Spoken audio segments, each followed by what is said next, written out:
Hello दोस्तों, आपका बहुत बहुत स्वागत है मेरे इस चैनल लव योर लाइफ 696 में। मैं मयूरी पटेल आप सभी का हार्दिक स्वागत करती हूँ मेरे इस चैनल लव योर लाइफ 696 में। तो दोस्तों, आज का हमारा टॉपिक है कि अपने लिए स्टैंड लेना, खुद के लिए स्टैंड लेना, क्या वह नेगेटिव कर्मा क्रिएट होता है या नहीं होता है। दोस्तों, इस वीडियो में बहुत सारा डाउट आपका क्लियर होगा।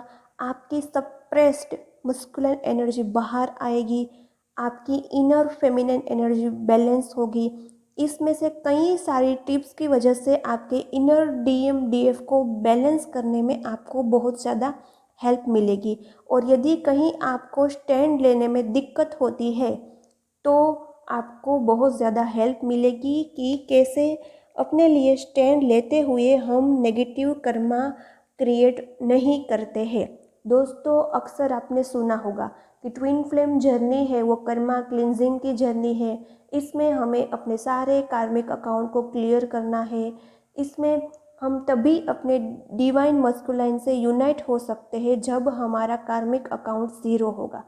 तो यदि कोई भी डीएफ होगी, उसका पंगा नार्सिसिस्ट टॉक्सिक लोगों से पड़ गया है, तो वो बेचारी चुपचाप सब कुछ सहती रहती है और डर में रहती है, फियर में रहती है कि यदि मैं कुछ बोली और सामने वाले पर्सन को हर्ट हुआ तो कहीं ना कहीं मेरा नेगेटिव कर्मा क्रिएट होगा।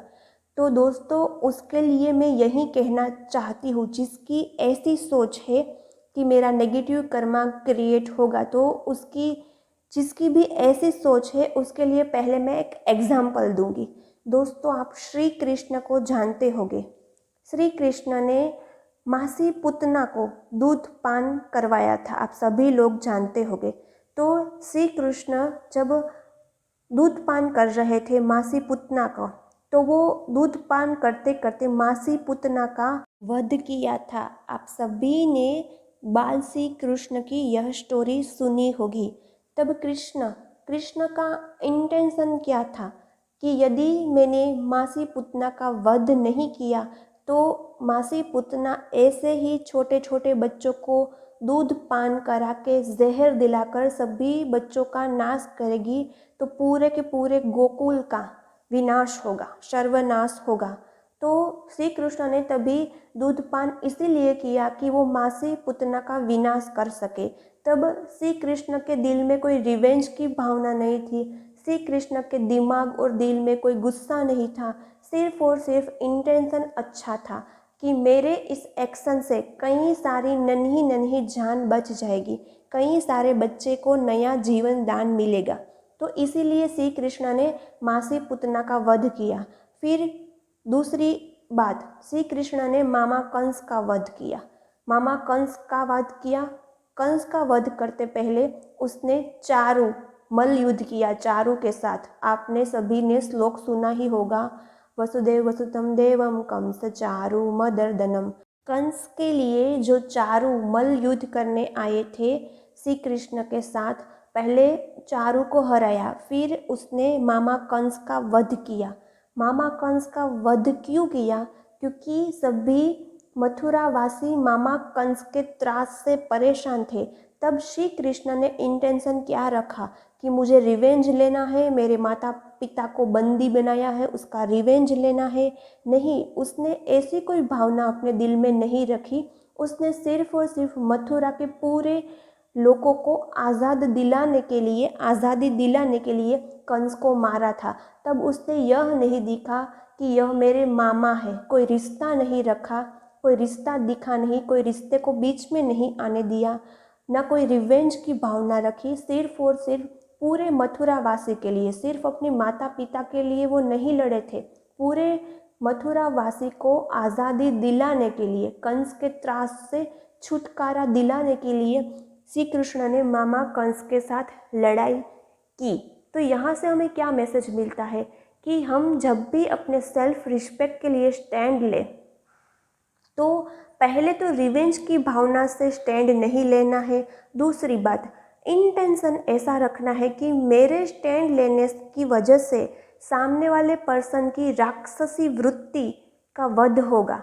कहीं ना कहीं वो सीख जाएगा कि ऐसे गलत चीज़ों करके हमें दूसरों को कष्ट नहीं देना चाहिए। यदि हम चुपचाप टॉलरेट करते रहेंगे, चुपचाप सब कुछ सहते रहेंगे, तो सामने वाले पर्सन की टॉक्सिक एंड नार्सिसिस्ट लोगों की नेगेटिविटी बढ़ती जाएगी, नार्सिसिस्ट लोगों का राक्षसी वृत्ति बढ़ती जाएगी। तो हमें स्टैंड इसीलिए लेना है, अपने सेल्फ रिस्पेक्ट के लिए तो लेना है। दूसरी बात कि उसकी नेगेटिविटी ना बढ़े, उसको भी समझ में आए कि ऐसे गलत काम करके, किसी को नीचा दिखा के, किसी को हर्ट करके हम खुश नहीं रह सकते। यदि हम किसी के साथ गलत करेंगे, नीचा दिखाएंगे, हर्ट करेंगे, तो हम वैसा ही अगेन अपनी लाइफ में पाएंगे, वैसा ही अगेन अपनी लाइफ में मैनिफेस्ट करेंगे। तो दोस्तों, जब आप खुद के लिए स्टैंड लोगे तो आपकी सप्रेस मस्कुलाइन एनर्जी बाहर आएगी, क्योंकि मस्कुलाइन एनर्जी हमेशा खुद के लिए स्टैंड लेती है और इम्बैलेंस फेमिनाइन एनर्जी हमेशा चुपचाप टॉलरेट करती रहती है, फियर में रहती है कि कर्मा क्रिएट होगा, सीधी सादी भोली बनती रहती है कि कर्मा क्रिएट होगा। लेकिन जब आप खुद के लिए स्टैंड खुद के लिए स्टैंड लोगे तो आपकी फेमिनाइन एनर्जी बैलेंस होगी और सप्रेस्ड मस्कुलाइन एनर्जी बाहर आएगी। लेकिन कभी कभी हम स्टैंड इसीलिए नहीं ले पाते कि हम फियर में रहते हैं कि हमारा कर्मा क्रिएट होगा, हमारा कर्मा क्रिएट होगा। तो जब अर्जुन कुरुक्षेत्र के मैदान में लड़ने गए, तब वो अपने प्रियजनों को देखकर, गुरु को देखकर वो रुक गए थे। तब श्री कृष्ण ने क्या बोला था अर्जुन को कि यदि तूने लड़ा नहीं, तूने यदि फाइट नहीं की अर्जुन, तो तू अधर्म का साथ देगा। यदि तूने लड़कर सामना किया अपने प्रियजनों का, तो तू धर्म का साथ देगा। अब तुम्हें सामने रिश्ता नहीं देखना है कि मेरे गुरु है, मेरे भीष्म पिता है, मेरे ये है, मेरे वो है, कोई रिश्ता नहीं देखना है। तब अर्जुन ने श्री कृष्ण को यही समझाया, क्योंकि वह ऑब्वियसली द्रोणाचार्य, भीष्म पिता सात्विक लोग थे, सृष्टि का भला वो भी चाहते थे, लेकिन कहीं ना कहीं उसने दुर्योधन का साथ देकर नेगेटिविटी का साथ दिया था। तो उस वक्त अर्जुन को लड़कर इस यूनिवर्स को, इस सृष्टि को, इस पृथ्वी के लोक को यही मैसेज देना था कि हमेशा युद्ध के लिए लड़ना पड़े, अपनों से भी लड़ना पड़े, तब बीच में रिश्ते नहीं रखने हैं। क्योंकि यदि बीच में रिश्ते रखे तो हम चुपचाप टॉलरेट करते रहेंगे, तो द्रोणाचार्य और भीष्म पिता की नेगेटिविटी नहीं बढ़ेगी, लेकिन दुर्योधन की नेगेटिविटी बढ़ती जाएगी। दुर्योधन राक्षस बनता जाएगा और यूनिवर्स और सृष्टि को क्या मैसेज चाहता था कि द्रौपदी भाभी का चीरहरण करके हम अपना ईगो बढ़ा सकते हैं। तब क्या हुआ, जब भी द्रौपदी का चीरहरण हुआ तब किसी ने साथ नहीं दिया, न भीष्म पिता ने न द्रोणाचार्य ने। द्रोणाचार्य जो राजगुरु थे, जिसको राष्ट्र के सम्मान की रक्षा करने का आदेश था, लेकिन उसने भी यह अन्याय को देखते रहे, क्योंकि वो आश्रित थे, दुर्योधन से आश्रित हुए थे। तो यदि नारी का अपमान होता है तो कभी राजगुरु यह बर्दाश्त नहीं कर सकते, लेकिन दुर्योधन ने का साथ दिया गुरु द्रोणाचार्य ने, तो उसने कहीं ना कहीं नेगेटिविटी का साथ दिया।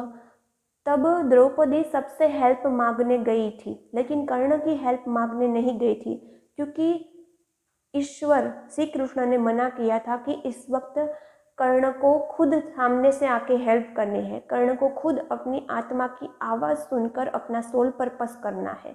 यदि उसने अपनी आत्मा की आवाज़ सुनकर द्रौपदी की मदद की होती तो कहीं ना कहीं उसने पॉजिटिविटी का साथ दिया होता, तब उसकी दुर्योधन के साथ जो दोस्ती थी वो दुश्मन में कन्वर्ट हो जाती और वह इस नेगेटिव माया जाल, जो दुर्योधन के माया जाल में कर्ण फंसे थे, वहाँ से वो निकल जाते थे, निकल जा सकते थे। वह एक मौका था, कृष्ण ने दिया था कर्ण को वो मौका, लेकिन कर्ण ने तब ईगो में रहा। द्रौपदी के स्वयंवर में जो कर्ण को मना किया गया था सूत पुत्र होने के लिए, उसे स्वयंवर में पार्टिसिपेट करने के लिए मना किया था, तो उस रिवेंज की भावना कर्ण ने रखी अपने हार्ट में। और कर्ण सबकी मदद करते हैं, जो हेल्प मांगने आते हैं उसको कभी मना नहीं करते। लेकिन तब द्रौपदी हेल्प मांगने नहीं गई थी, क्योंकि तब कर्ण की आत्मा की आवाज़ सुनने का टाइम था। ओके दोस्तों, तो आपने देखा होगा तब पांडवों ने भी नेगेटिव कर्मा क्रिएट किया था। पांडवों में जो थे भीम, जिसको अपने शक्ति का प्रयास करना था वहाँ रचे प्रपंच में, लेकिन उसने अपनी शक्ति का प्रयास नहीं किया। उस वक्त सभी पांडवों को भी कुछ लेसन लर्न करना था, लेकिन उसने नहीं किया, और उसकी वजह से समाज में, सोसाइटी में नेगेटिव मैसेज जा रहा था।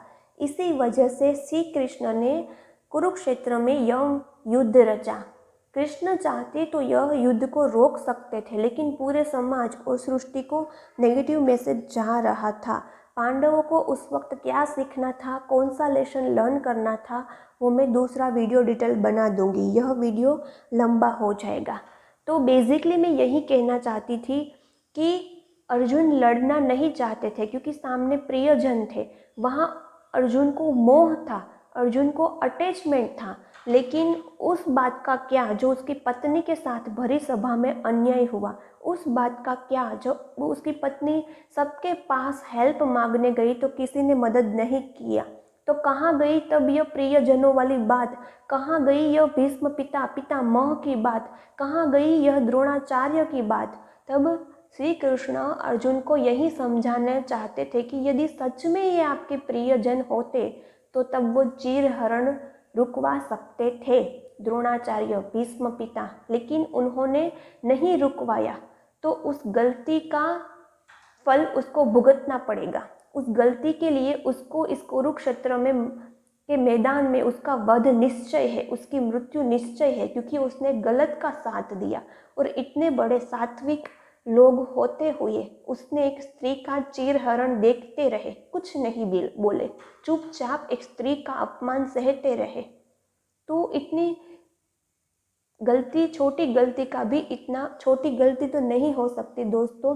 जब सात्विक लोग अन्याय देखते हैं तो वो कर्म बहुत बड़ा होता है, क्योंकि वो जानते हैं कि ये गलत है, और हम जानते हुए गलत का साथ देते हैं तो पाप बढ़ जाता है, फिर वो पाप का विस्फोट ही होता है।